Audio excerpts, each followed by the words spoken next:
రాష్ట్రంలో ఉచిత కరెంటుకు సంబంధించి గృహజ్యోతి దరఖాస్తుదారుల ఆందోళన, తప్పుల సవరణకు తెప్పలు. గృహజ్యోతి పథకానికి ప్రతి కుటుంబానికి 200 ఉచిత బిల్లు, కరెంటు బిల్లు అయితే 0 బిల్లు అయితే ఇస్తున్నారు కదా. దానికి సంబంధించి చాలా ఇబ్బందులు అయితే పడుతున్నారు అన్నమాట. ఇక్కడ మీరు చూడొచ్చు, జనాలందరూ కూడా దీనికోసం ఎంతలా బారులు తీరుతున్నారు ఏంటి అనేదిని.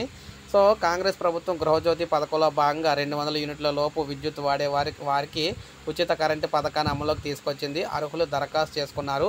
చాలామందికి 0 కరెంటు బిల్లు వర్తించిన వివిధ కారణాలతో కొందరు మాత్రం ఈ పథకానికి దూరమై ఆందోళనకు గురవుతున్నారు. గమనించిన ప్రభుత్వం తప్పిదాల సవరణకు ఏర్పాట్లు చేసింది. కానీ ఎంపీ ఎన్నికల ప్రవర్తన నియమావళి అమల్లో ఉన్నాళ్ళు కూడా నిలిచిపోయిందనమాట. ప్రక్రియ ప్రస్తుతం తిరిగి ప్రారంభమైంది. అయితే ఇందులో కొద్దిమంది దరఖాస్తు సవరణలు జరుగుతున్నాయి. చాలామంది అర్హులైన డేటా నమోదులో జరిగిన తప్పిదాలతో గృహజ్యోతి పథకానికి అయితే అర్హత లేకుండా పోయింది. ఇక గృహజ్యోతి పథకం కోసం గ్రామాల్లో విద్యుత్ సిబ్బంది ఇల్లు తిరుగుతూ విద్యుత్ వినియోగదారుల వివరాలు ఆన్లైన్లో నమోదు చేశారు. అయినా వారిలో చాలామందికి పథకం వర్తించడం లేదు.